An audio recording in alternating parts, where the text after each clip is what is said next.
I once thought my suburban life was picture perfect. Michael, my successful husband, our first child on the way. But his obsessive weekend trips to his parents hid a chilling indifference. While I struggled alone through pregnancy, his thoughtlessness morphed into cruel demands. 9 months pregnant, forced out late at night just for his beer. That was just the start of an unimaginable betrayal. Did you ever ignore red flags like I did? Share your thoughts in the comments below. I'm Emily, and at that point, I was 9 months pregnant with our first child. While the overwhelming anxiety about the unknowns of childbirth often surfaced, I truly felt blessed, eagerly anticipating the arrival of this new little life into our family here in our suburban home. My husband, Michael, works a standard white-collar job and typically has his weekends off. However, off rarely translated into being present or helpful for me. He offered very little support around the house and never pitched in with heavy grocery shopping. This was because almost every single weekend he drove back to his parents' home in the nearby town. He shares an unusually deep bond with them, spending nearly all his free time there, often without needing any specific reason beyond simply wanting to be there. Since becoming pregnant, I'd been incredibly cautious, especially about lifting heavy items like bags of rice or bulk supplies. Thankfully, some understanding friends occasionally helped out. My daily routine was demanding, waking early to make Michael's breakfast, seeing him off, then tackling cleaning, laundry, and any necessary shopping trips. Only after returning and starting dinner preparations could I finally steal a moment for myself, often turning to my new hobby since starting maternity leave, blogging my daily thoughts with photos of meals or flowers, a small but cherished joy. One evening, Michael returned, tossing his things carelessly onto the sofa, which I, naturally, tidied. "Welcome back," I offered. "Hamburgers for dinner." "Taking a bath," he mumbled, disappearing. His lack of consideration after 3 years was disheartening. "Later," he demanded. "Where's the beer?" I admitted I'd forgotten. "Seriously?" "Go get it now." His voice sharpened instantly, asking his heavily pregnant wife. "Why don't you go?" I ventured, citing my discomfort. He erupted, yelling it was my job to fix my mistake, even quoting his mother about pregnant women needing to move. Knowing arguing was futile, I trudged miles down the block to the convenience store. There, I ran into my cheerful neighbor, Claire. "Forgot something too?" she asked kindly.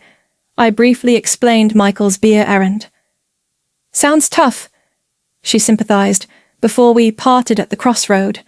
Returning, Michael was lounging, having not cleared the dinner table. "Took you long enough," he snapped. Silently, I handed him the beer, swallowing my hurt. The next day, he acted normally, but I couldn't forget. That evening, despite saying he'd eat out, he arrived home hungry. Seeing I'd only made a meal for myself, his face contorted. "You call this dinner?" he sneered, again unfavorably comparing my cooking to his mother's. "I can't eat this junk. Go buy takeout." I refused. "Useless. I'm going to my parents." He slammed the door. A strange relief washed over me. Predictably, his mother called the next morning, full of accusations. I just apologized to end the call, feeling drained. Since Michael wasn't home after his outburst, I had a quiet day, but the thought of his return weighed on me. Wanting to avoid another conflict, I decided to make that evening's dinner truly special. I shopped carefully, selecting fresh ingredients for his favorite roast, and even picking up a 6-pack of his preferred craft beer. I spent extra time cooking, setting the table beautifully, feeling a small sense of accomplishment. Surely this would please him. But the hours ticked by.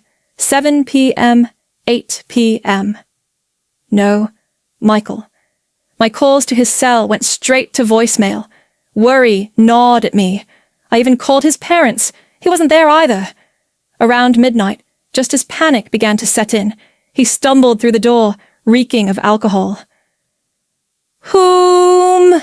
he slurred, collapsing in the hallway. Rushing over, I asked if he was okay. "Too loud! Go way!" he snapped, shoving my hand away when I tried to help him up.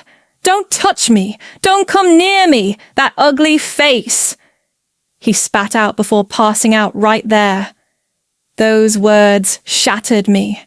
The next morning, nursing a headache, his first words were, "Why'd you leave me in the hallway?" He casually explained his drinking party was rescheduled, dismissing my wasted effort and worry. Then came the bombshell. "Taking a break, going to my parents. Oh, and Mom and Dad want us all to go on a family trip next week." Next week? My due date. "It might be risky," I pleaded. "Don't be dramatic," he scoffed. "It's decided." 2 nights. Get ready. The day of the dreaded trip arrived far too quickly. "Actually, I'm really not feeling well today." I attempted one last time, clutching my belly. "I'm worried about the baby. Maybe I should just rest at home." Michael wasn't buying it. "You can rest in the car. You'll be fine, right? Come on," he urged impatiently, already grabbing our luggage. "We're heading to my parents' place first, so hurry up." Defeated and anxious, I followed him out. "Is this really okay?" I whispered as he loaded the bags into the trunk. Settling nervously into the passenger seat of his prized sedan, I felt a sudden, unmistakable warmth spreading beneath me. Looking down in horror, I saw a growing pool of fluid soaking the floor mat. "Oh my God!" I gasped, terror gripping me. "Michael, my water just broke! I think my water just broke! Please, take me to the hospital, quickly!" He slammed on the brakes, eyes wide with disbelief. "Are you serious?" he yelled. "Yes, I'm serious." "We have to go now. The baby could be coming." While I fumbled for a towel, he suddenly flung open my door. "Michael, what are you doing? Hospital!" I cried. "Get out!" He snarled, his face a mask of fury. "You're making a mess in my car!" I was utterly paralyzed by shock. "What are you saying?" "I said get out!" He then forced me, physically pulled me out onto the roadside gravel. "Unbelievable!" he seethed. "Supposed to be a family trip!"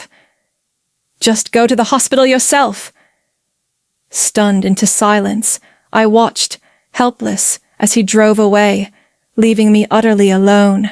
Overwhelmed by pain and disbelief, I fumbled with my phone, my fingers trembling as I tried to dial 911.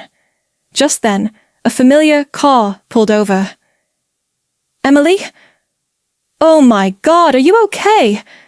It was Claire, her face etched with concern. She instantly grasped the horrifying situation. Without missing a beat, she was kneeling beside me, her calm voice a lifeline. "It's all right, Emily. Deep breaths. We'll get you help right now." She efficiently arranged for a specialized medical transport taxi, faster than waiting for an ambulance in that spot, all while keeping me as calm as possible. Tears streamed down my face, a mix of terror and overwhelming gratitude for her kindness as she helped me into the vehicle. During the ride to the regional hospital, she held my hand tightly, offering constant words of encouragement. Safely inside, being wheeled towards a room, a cold, hard resolve settled deep within me amidst the rising waves of pain. I will make him pay for this. As labor intensified, Claire stayed steadfastly by my side, even contacting my parents who arrived shortly after, their faces masks of worry and fear. While being transferred, Claire whispered something to my parents, and the three stepped out briefly. My phone buzzed. My parents showed me Michael's name, looking displeased. I answered briefly to hear a panicked, "Help me!" before hanging up immediately. Finally, after enduring hours of truly agonizing contractions, I heard the most beautiful sound. My baby's first cry. Exhausted but relieved, I saw my parents and dear Claire standing there, their truly warm smiles washing over me before I drifted into much-needed rest. When I woke properly hours later, safe in my hospital bed, my parents were there, their relief palpable. My first thought after asking about the baby, who was undergoing routine tests, was about Claire, but my mom said she'd left shortly after I fell asleep, promising to check in. Turning on my smartphone later to share the happy news with friends, I was instantly bombarded by an overwhelming number of missed calls and frantic texts, almost entirely from Michael. The sheer volume was stunning, but honestly, I felt nothing resembling hope or expectation, just a dull emptiness. I simply closed the notifications. Later, a close friend came to visit, beaming congratulations. After sharing the joyous moments, I hesitantly recounted the horrific events leading up to the birth. Her shock quickly turned to righteous anger. Then, she showed me her phone. "You need to see this," she said grimly. A post on a major social media platform had exploded. My friend, who has a significant online following, had shared a carefully worded version of my story. Incredibly, one of her followers replied, having coincidentally filmed the entire ugly scene of Michael yelling and forcing me from the car. With my permission, after blurring my face for privacy, the follower shared the video clip online. It spread like wildfire. People were disgusted. Soon, online sleuths identified Michael, his workplace, and even his parents. Suddenly, he wasn't just a neglectful husband. He was the face of callous cruelty, facing a firestorm of public condemnation online. And crucially, my parents quietly confirmed what Claire had told them. She was Claire Harrison, wife of Michael's CEO. Claire informed her husband, Mr. Harrison, the CEO, about Michael's despicable actions, providing a powerful first-hand account. Mr. Harrison, known for being incredibly family-oriented and holding strong ethical values, was reportedly appalled and deeply disturbed. He firmly believed an employee incapable of protecting his own vulnerable, pregnant wife couldn't possibly be trusted with significant company responsibilities or represent its core values. The consequences for Michael were swift and severe. An internal investigation, undoubtedly expedited by the damning video evidence circulating online and the CEO's personal disgust, led first to immediate suspension, and then, inevitably, to his termination. His stable white-collar career evaporated seemingly overnight. The fallout didn't stop there. The online vitriol translated directly into real-world ostracization. Both Michael and his enabling parents became pariahs in their own town and within online communities. Neighbors reportedly shunned them completely, and scathing critical comments flooded any social media platform associated with their names. Financially, things simply imploded. Without his steady income, Michael couldn't make the hefty mortgage payments on our former suburban home. Foreclosure proceedings began swiftly, forcing a sale likely at a significant loss. Stripped of his job, his home, and any shred of his reputation, he had no choice but to crawl back to his parents' house in utter disgrace. The viral video ensured his name was toxic. Finding stable employment became nearly impossible, leaving him scrambling for short-term, low-paying gigs just to survive. They were trapped, living in perpetual unease, facing a cold societal judgment, perhaps even harsher than any legal penalty. This was the steep price of his unimaginable cruelty. With my parents' unwavering support, the decision to divorce Michael was immediate and resolute. My father fortunately knew an excellent attorney who readily took our case after hearing the harrowing full story, including the viral video details. When the lawyer formally reached out on my behalf, Michael was initially stunned, then became defiant, blustering that marital issues should be solved privately without lawyers. However, facing formal mediation and the stark possibility of a very public, humiliating court battle, the word court clearly rattled him. He reluctantly agreed to the divorce. But his subsequent demands were simply outrageous. 0 child support because he claimed no interest in our child's future, and he absurdly insisted he'd done nothing wrong regarding equitable property distribution. The lawyer calmly explained the legal realities, but Michael remained stubbornly unconvinced until court was firmly mentioned again. His parents, clearly panicking nearby, practically pushed him to agree. For closure, the lawyer suggested one final phone call, supervised. Instead of remorse, Michael launched into a tirade. "Finally, you answer. Apologize now, and I'll forgive you. Come back. The house is a disaster. I might lose my job. Everyone's looking at me coldly. This is all your fault." When I calmly stated the call was being recorded as evidence, his tone shifted instantly to panic. "Wait, recorded? That's not fair. I was just joking. I'm sorry, I can't live without you." I immediately hung up. The lawyer, shaking his head at Michael's incorrigibility, used that damning recording effectively. The divorce proceeded without further hitch, securing fair property division and crucial child support arrangements. My discharge from the hospital marked a true turning point. Returning to my childhood home with my precious baby felt like stepping into a sanctuary. My parents had prepared everything, surrounding us with love and unwavering support, creating a peaceful bubble far removed from the recent trauma. Life settled into a new, gentle rhythm, focused entirely on healing and caring for my little one. Of course, expressing our profound gratitude to Claire and her family remained paramount.